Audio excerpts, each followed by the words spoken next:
Hello, hello, hello, everybody. How you doing, Tom? How you doing, Dave? Good. Yeah, Yes, really good. Thanks, Chris. Nice to be here. I can see you've both done your hair, and Dave, you've definitely put a little bit of a shine on today. Tom, you're looking as good as ever with your mousse in there. How's things going, guys? You ready to rock and roll? Talk about sustainability and all sorts of things. Well, I am. Yeah, Bring it on. Let's do it. I think Tom's frozen in time. He's put himself in a freeze there. We'll carry on without him and see what happens, Dave. How's things down in sunny Cape Town today? Is it sunny? It is today. Yes, it's my first winter in Cape Town, and they told me that it's bad in Cape Town. But coming from England, how bad can it be, right? Exactly. Well, I mean, right.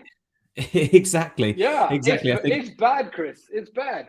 Yeah, I mean horizontal rain bad, and it's so today it's glorious. So thank the Lord for that, It's. I mean, at least you've got at least you've got some real natural beauty over there. I've been following the life of Bets, your son and daughter-in-law on TikTok recently.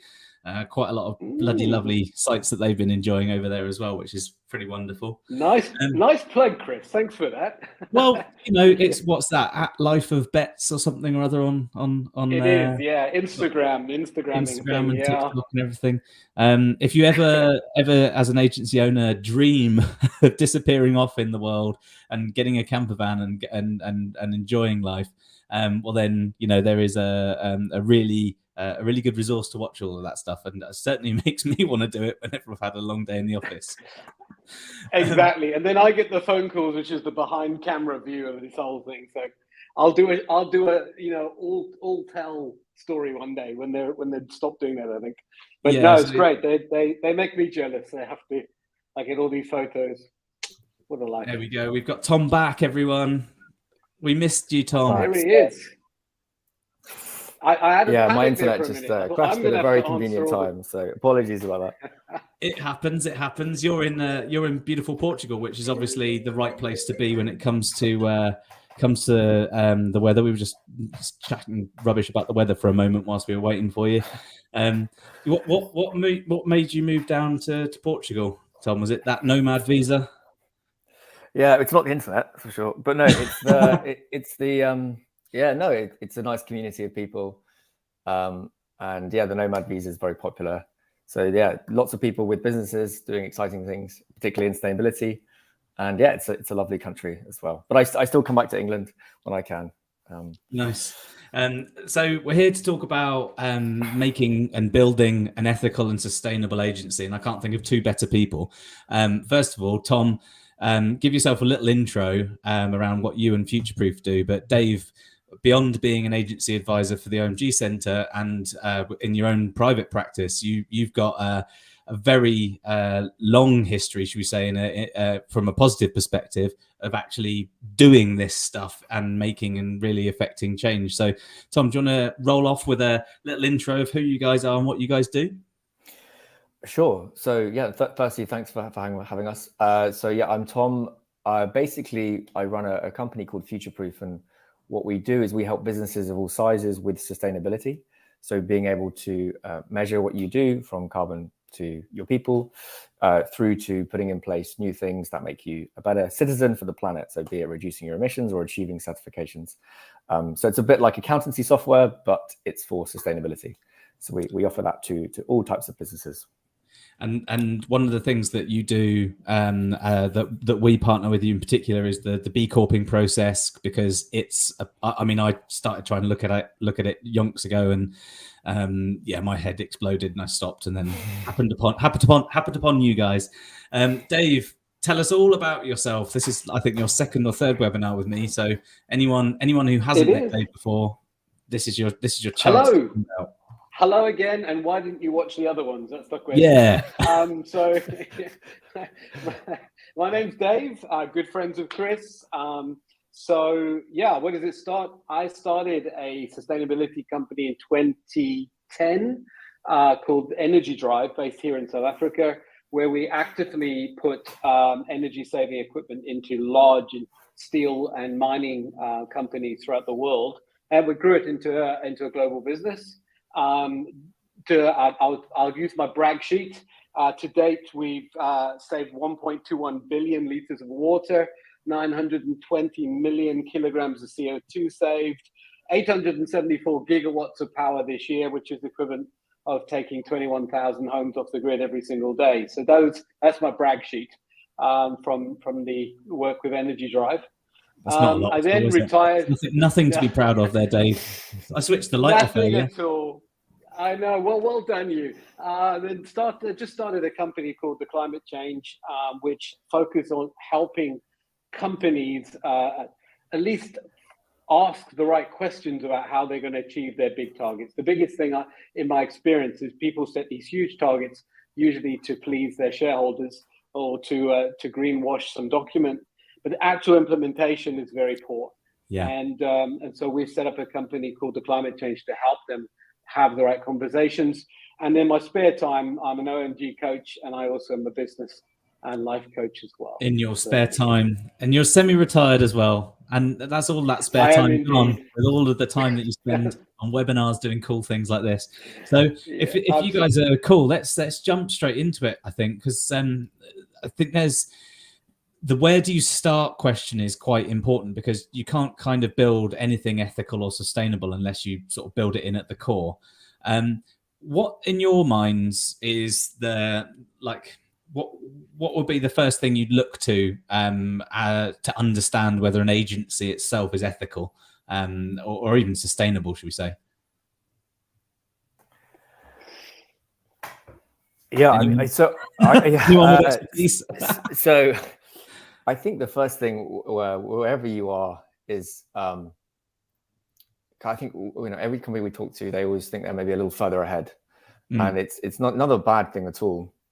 But I think that always the step one is just understanding what you have and you don't have. So by that, it's just simply just doing a little pulse check of, okay, if we look at sustainability, so if you kind of break it down into things for the environment, things for social, so things for your team and the community, and how you work with suppliers, and then kind of the more ethical stuff around your policies that you have from a governance side. What do you have and what do you not have as a company? Just from a very policy basic side, like how you run, that can always give you a little nice score sheet of, okay, we do this, we don't do this, we do this, we want to do that, we don't want to do that, etc. And that's normally quite a good sense check for any company to be like, okay, this is where we are.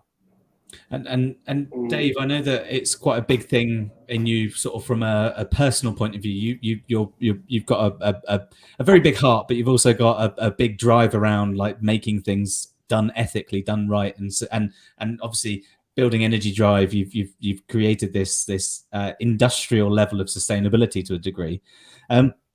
What would you say? What's the You said those numbers earlier, and they're pretty profound. What's the big environmental impact of some of the things that you've managed to do in Energy Drive that at a much lesser, for obvious reasons, from an agency's perspective, they can kind of take some lessons from?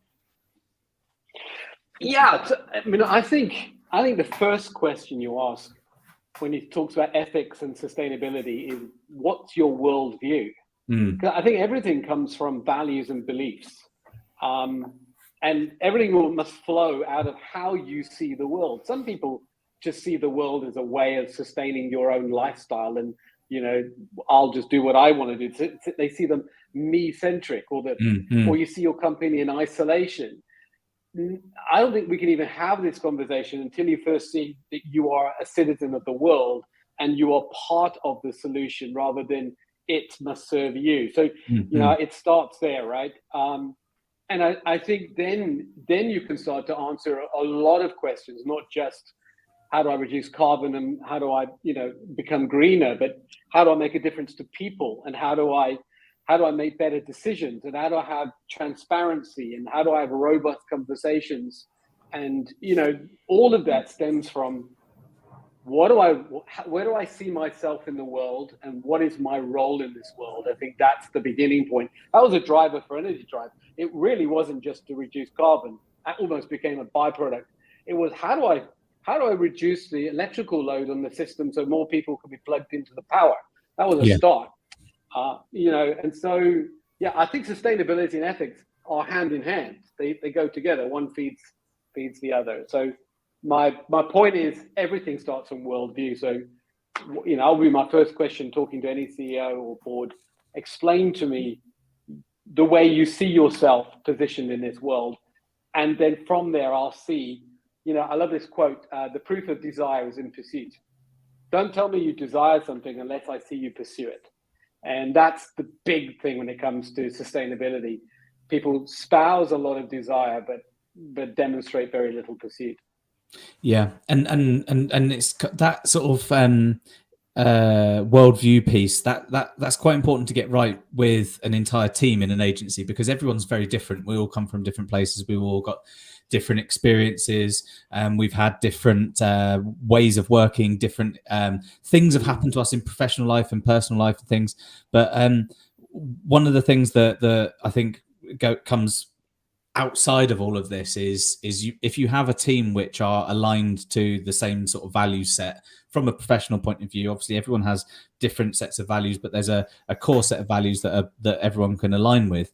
That makes it a little bit more easy, I guess, to make sure that worldview that you're talking about from a ethics point of view, from a sustainability point of view, is similar enough, should we say, so that it isn't an uphill battle to get to start sort of implementing sustainable and ethical practices into an agency.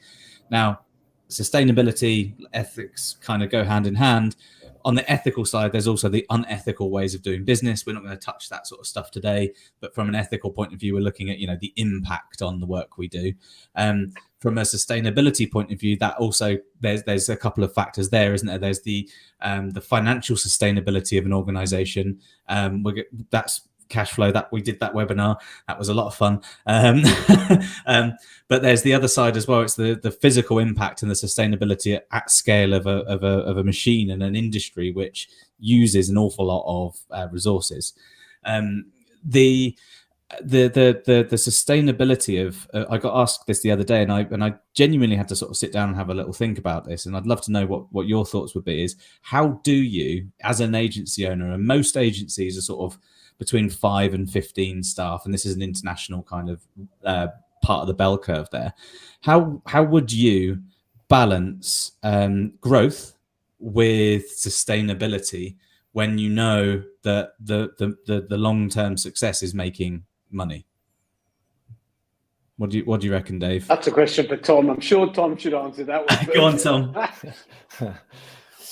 So yeah, no, there is no right answer, I think is the way. I think it's very dependent. I think throughout this whole question, there sits this idea of this, which is new to businesses, of this triple bottom line, which is kind of what you're explaining of, you've got profit, which is what businesses need to survive, people, what you do for people, and then planet. And it's not a case of choosing one or the other. It's really a case of just balancing them. So look, if you can't make money and you can't have profit, you can't do good stuff for the planet, right? And you can't do good stuff for people. It's very hard to.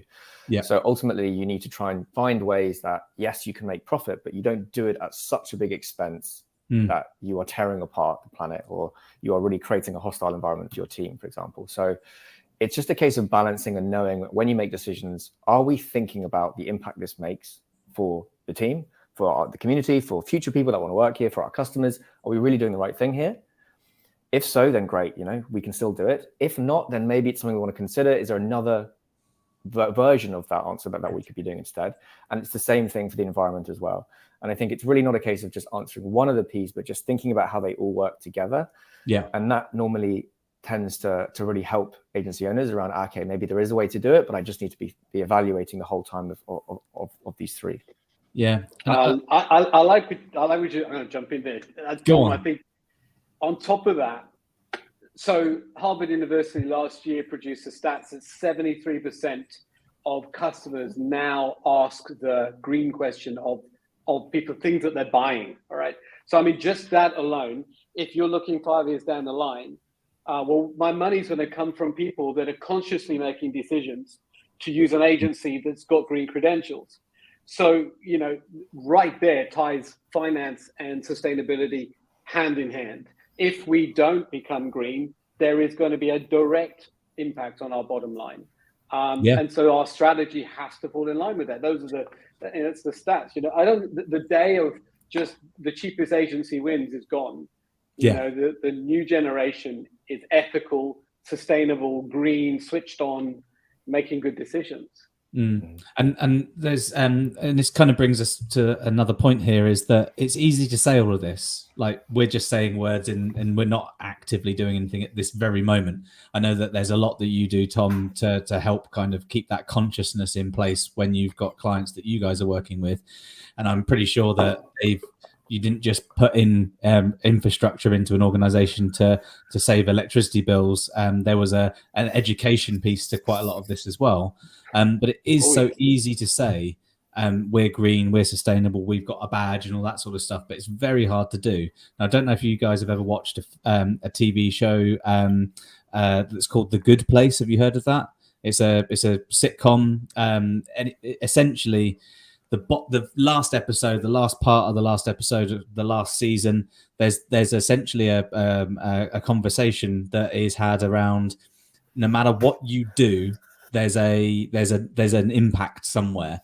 So you kind of have to balance the doing the least bad at every single step. Now, for example, every single agency needs to have machines, computers.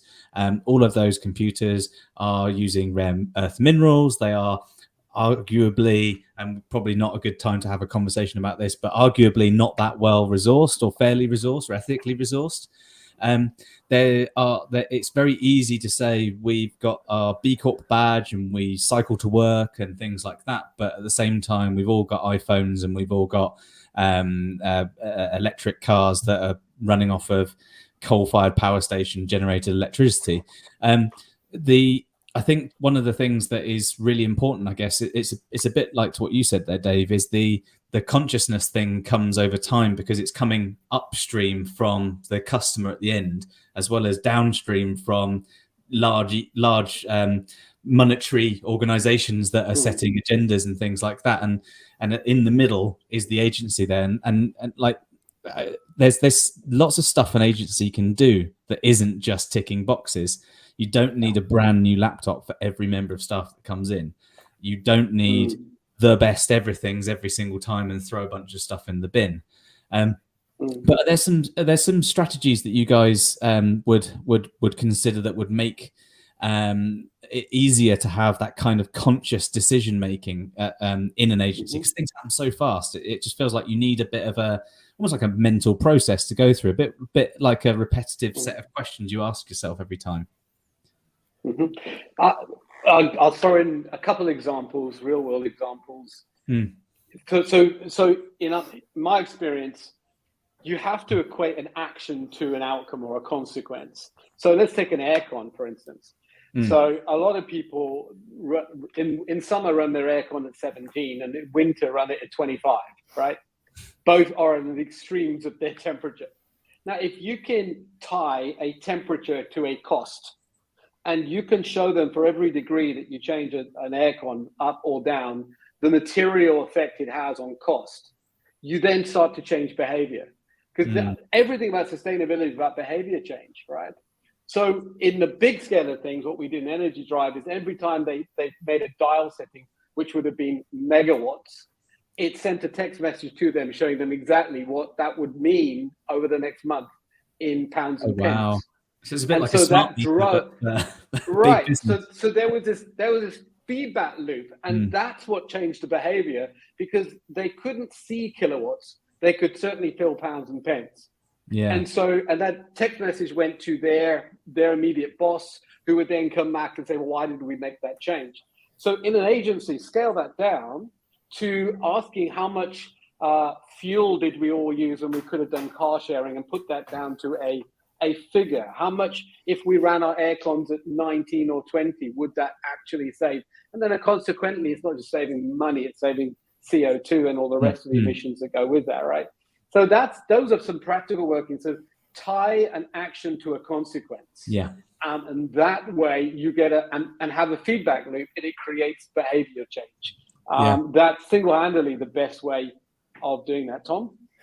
Yeah, I know. I completely agree, Dave, and I think as well, to ladder onto it, it's it's also setting a goal for that behavior change to get to. So one thing we see is, like, take team engagement, for example, anything to do with, you know, missions. A lot of it is to do with, as well, like as Dave said, it's how the company operates, how your employees operate, the decisions they make. And we found that with businesses who really communicate it and actually talk to their team about, look, this is why we're doing it, this is where we are right now, this is where we want to get to, these are the things that we can do, you know, these are the behavior changes we can all make. When people start to realize that, okay, we're trying to get here and this is why, that when someone doesn't understand the why, that tends to just be the reason why someone doesn't want to do something. Yeah. So it's really important to really talk to people about this just at a human level, because it is very confusing. So getting the team involved and just setting a target that you as a company can all get behind, that tends to be a really big win that we see, which not a lot of companies, I don't think, do. They tend to sometimes treat it as they look at it as a bit of a black box exercise where they just do it in secret, and really it's a whole people initiative. And it's the same kind of thing in all parts of an agency, really, because it's a people business, people buying from people delivering to people, etc. And quite often the majority of the problems that come from people businesses are not just expectation management, but actually understanding the impact of intangible small little things that notch up over time. So, you know, leaving that light on all the time, or turning the AC up or down to extremes and things like that. That's intangible when you press a button, because a button is click done. Whereas the knock-on impact, that feedback loop, is a pretty decent way of getting that through. But understanding why the feedback loop is necessary is really, really important, and the understanding of why from everyone's point of view usually is a decent way towards sort of affecting that kind of that thought process. You'll take that thinking home with you, if that makes sense. Yeah, it is. And if I can jump in there as well, you know, I think we've used the phrase intrapreneurship rather than entrepreneurship. Intrapreneurship, which is getting people together and creating a safe place for them to throw ideas. You know, so we facilitate a lot of conversations in companies, and we say to them, okay, let's firstly connect them to the why. Why do we need sustainability?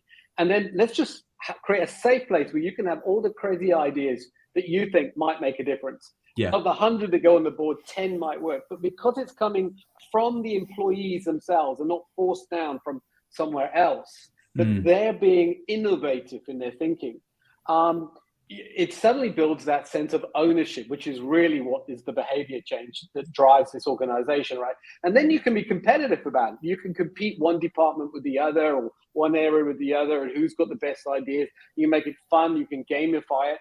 All of these great ideas are in there.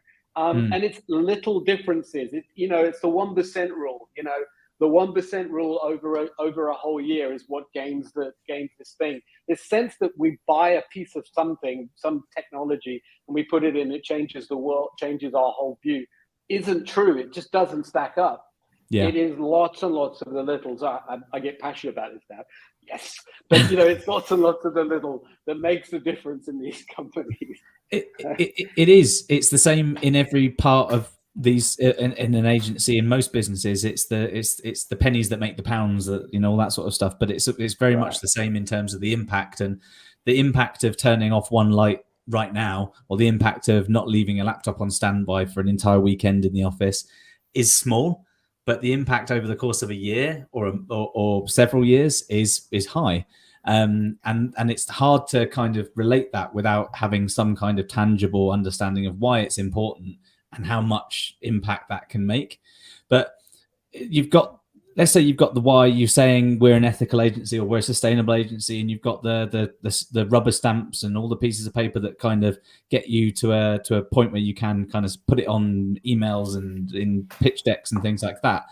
It's really hard at that point to kind of prove that you're doing it for real. It's very easy for me right now to say we're a sustainable agency, acceleration business, but I've got to be able to prove it somehow, and it's not. You've got to have stakeholders that engage in the reporting and the governance of that, but you've also got to have some kind of methodologies, right, in order to properly measure stuff. How do I know what the impact of a light bulb being on for X amount of time is going to be, and how do I measure that in a proper way that isn't overwhelming, because we've got a lot of other stuff to measure.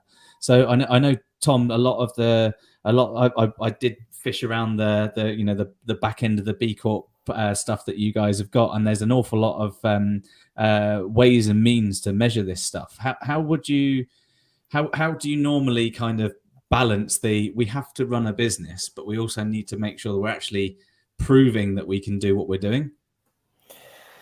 Yeah, it's true, and the measurement side is always what really puts people off, because it is kind of a bit spreadsheet heavy at first. I think it's the difficult thing, firstly, with sustainability is it looks at everything. So it does really look at everything in the business, including your finances. So it is kind of a pretty comprehensive thing.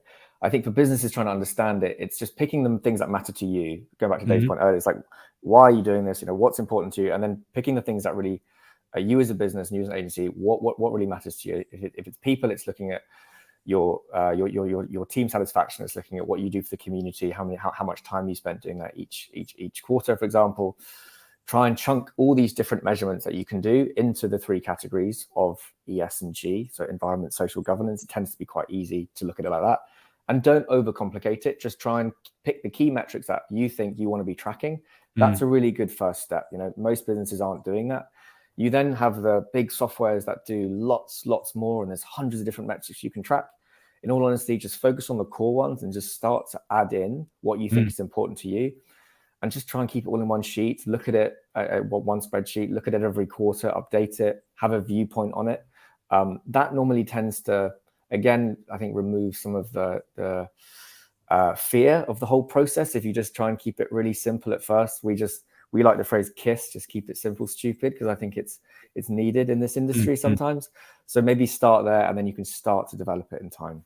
Yeah. So don't go for the whole hog in one go, because it's just too much. It's kind of like most things, isn't it? In that sense that if you try and do everything in one go from zero, you'll find very quickly that it's overwhelming, and then you'll do zero forever. So I guess you work out what the core numbers are and how to measure those first, and add over time and things like that. Dave, when you were running Energy Drive, and I suspect this probably overlaps into outside of Energy Drive in terms of the way your brain works. How would you be sort of considering like opening this up in terms of internal reporting and things like that for the businesses that were working with you? Were they doing things as well as the reporting that you were able to produce? Because obviously, if they're pressing a button and then they get a text message with for the feedback loop, there must be stuff that's meaningful to them that's connected. Yeah, that's it. That's the answer, right? Yeah. So reporting became a huge part of our business, and we didn't realize that when we first started. I mean, we were collecting data on our machines that we were putting in because we wanted to see how well they were performing. And then the client started to say, "Oh, could we have a view of this data? We'd like to see and capture it and maybe use it in our reporting." So we started developing this whole data back end and tracking the data. And more, we realized the importance of good data. I mean, but it's not just data. It's someone that's looking at the data and making good decisions about what they're seeing. It's one thing to track the data and have all the optics there. But if you're not translating that into behavior change, then the data is basically meaningless. Yeah. So if you're going to report it, at least then put something robust in place that's going to look at that data and hold the board to account for what the data is saying. So my point really, when it comes to reporting, is greenwashing will kill your reputation very quickly. So if you're just reporting because ultimately you want to find a couple more clients down the road, you are going to get found out. If you are reporting with some robust defense to it, and someone outside looking at it and challenging you as a board and holding your board to account, and you can demonstrate with transparency that process is happening, then your data reporting has meaning. And I suspect the clients that take that seriously are the ones ultimately that will still be in business 5 years down the road. So that's kind of my answer on that. And I guess I always have the mindset that if I would feel uncomfortable defending a position, I'm probably in the wrong position. So, if you've got the wrong numbers, or you're measuring the wrong thing, or you're not that sure about what you're looking at, then I guess it's a lot harder to have confidence in your own governance, no matter how much time and energy you put in. So having something which has meaning, less numbers, more simple numbers that have more meaning and that have value, like actual tangible why behind it and things, it will affect the change, but it will also mean that you're a lot more confident in saying, this is what we do, this is how we do it, here's the numbers behind it, ask me anything. Yep. Yeah, it has to stand up, Chris.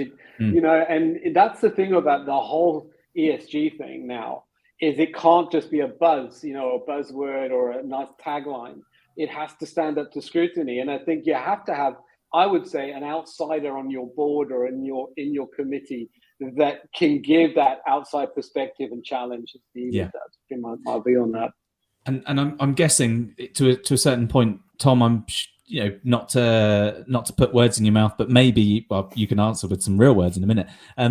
Are there any times where you've had agencies or businesses come to you and they have literally just wanted to use the support and the services of Futureproof literally just to tick a box, not to necessarily make a real change in the world? Yes. Yeah. Yes. Okay. Yeah. I feel like it's you do get that, and you can tell very quickly, because it becomes around will we do this? When do we get that? Will it help with this? It's less around why do you want to do it in the first place? But it's never, for us, it's never, I mean, like the biggest kind of problem businesses in the world are the ones that need sustainability the most, right? Like, I think people squander down at all these kind of big oil and gas companies, understandably, but really they need the most help. So no business shouldn't have any help. It's just a case of reframing and getting the business to understand what they need to do and why. Yeah. So with every conversation we have, it's always going back to, okay, why are you doing this? Do you understand it? Going back to Dave's point again, if you don't do that, if you don't cover it, then yes, it becomes a road to greenwashing. So from our side, we just mitigate that really early. We just help businesses understand the real reasons. Yeah. That tends to work, because I think it's when you don't have that understanding, yes, then it can come across as you're doing it for the wrong reasons. And conversely, Dave, I'm sure that when you were running Energy Drive, you had businesses which only came to you for the financial impact of the work that you could do, but through the work that you were doing probably affected that mindset change the opposite way around. Would that be fair to say? Definitely. So yeah, people would approach us because they needed to make electrical energy saving because of their budget. Yeah. But they then conversely saw the effects that it had in terms of, because of the reporting. Wow, actually we're doing something for the environment. Their stakeholders or shareholders suddenly got wind of that. And now the next phase 2 or phase 3 actually was motivated because of an environmental factor. And the offshoot of that is, and we also save some money as well. So the two work together. To me, I don't care what your launch point is, whether it's a financial one or save the planet. Both of them will converge, but just use whatever that launch point is. If you want to look green or you want to save money, both of them will ultimately help you get towards where you want to go. Yeah, absolutely. And it kind of brings me on to this point here around, like, it's not just cash and smiles that you get from having an ethical approach to running an agency or any business in that matter, but there are some tangible benefits to doing things the right way. You keep your talent, you get better, more likely to hire better. People who are conscious of these things will be more likely to want to apply to a business in that sense. Similarly with clients, they'll trust you more because there's a big trust factor in this as much as there is a consciousness that you've proven that you've done something that's good, and that you're maintaining that. And then there's the natural, hopeful, positive impact, I guess, of actually doing this this properly. What are some of the key benefits that some of your clients have seen, Tom, over the course of all of the years that you've been running Futureproof? Yeah, so you've mentioned a lot of the benefits there. I think so. Some real examples are when it comes to pitching for agencies. And nowadays, every single business will say, "Show us what you do for ESG. What are your creds? What do you have in place?" So if you look at a certification, like any business of ours that has B Corp, they normally they just kind of fly through that, right? Because B Corp is kind of a bit of a shortcut to say you've got a lot of those things in place. From a pitching side, it just helps you, and it presuming the other side of your pitch is all good, you're probably going to win the work. I think if you look at a recruitment side, what the nice things we see and that we hear from companies is how much employees really like when companies are really transparent about this from what they're doing. So you hear, people coming in, candidates saying, what are you doing for carbon, right? And they'll say that in the first interview. And 5 years ago, that would be unprecedented. Now it's really normal. And from a recruitment side, it'd be a bit weird 5 years ago, someone's doing that, wouldn't it? Yeah, you'd be called a green hugger, right? Sorry, a tree hugger. But nowadays, it's or a green hugger, normal. like broccoli, or a green hugger. Yeah, just create a new one. So I think there's things like that where it becomes way more real, and it just creates a lot more community internally, and that hugely helps with retention from what we hear from customers. And I think that the second you start using it in the right way for the right motivations, the knock-on benefits just happen to be the case. So, to go back to the people that come into this from a perspective of, this will make me some cash early on, or those benefits will come. So think about it in the positive sense to the actual real world positive impacts, and the other things like cheaper, quicker staff hiring, longer retention for staff, and the same with clients, winning better pitches, being able to confidently answer a question in a pitch around what you do for the environment or what you do around ESG. There's the inclusivity aspects of all of this as well, and quite a lot of those things are net positive benefits in general. And I think when I don't know about you guys, but when I'm walking down the street, sometimes there's kids who've had McDonald's and dropped their rubbish on the side of the road and things like that. You pick it up and you put it in the bin next to you. I feel pretty good when I do that. Now, if you extrapolate that into an entire agency and everyone's doing a little bit of good here, there, and a little bit at a time, that 1% a day kind of thing, you feel pretty good. And it's a nice sense of sort of collective well-being beyond just having a good day in the office and getting your end of year bonus and things like that, right? Yeah. So just to sort of round us all off, I've got I want to see, are there any kind of tips where you'd start, where your thinking should go? What's the what's one of the tips that you'd give to anyone kind of knocking on your door today, Dave? I mean, it's a long way from London, a long way from the UK, but let's say someone's made the effort. Yeah. I mean, if they did come and knock on my door from London, I would certainly ask a lot more questions. First question is, everything starts from with why. It's got to be why. Why do you want to do this? What's your worldview? And secondly, so then I'll be saying, okay, let's start with the small. Let's not start with the big. Do you have an aircon? Turn it down. If you have lights, turn them off. If you've got more people in two cars, carpool. Just do the very basics first. And the give back, to your point, is you'll feel better about what you're doing. And as you feel better about what you're doing, so you'll have more courage to do more. And as you do more, you'll feel better. It's a lovely loop that we can then do. And so that would be my tip. Start where you think you can, and start where it's obvious. Those are the obvious things. And then see how it builds out from there. But everything starts from why. Don't just have desire unless you're going to follow through and pursue. Yeah, absolutely. And what about you, Tom? What's one beyond obviously giving you a call and trying to sign up to Futureproof? No, I think there's lots of things you can do. I think, just to add on to that, or to build onto it, the first, definitely understand the why.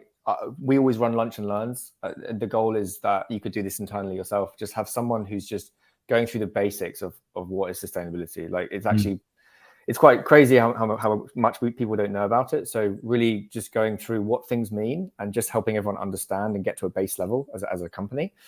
Then I would try and create some team, right? You've got to make time for people to be able to have this in their JD, spend a couple of hours a week on this.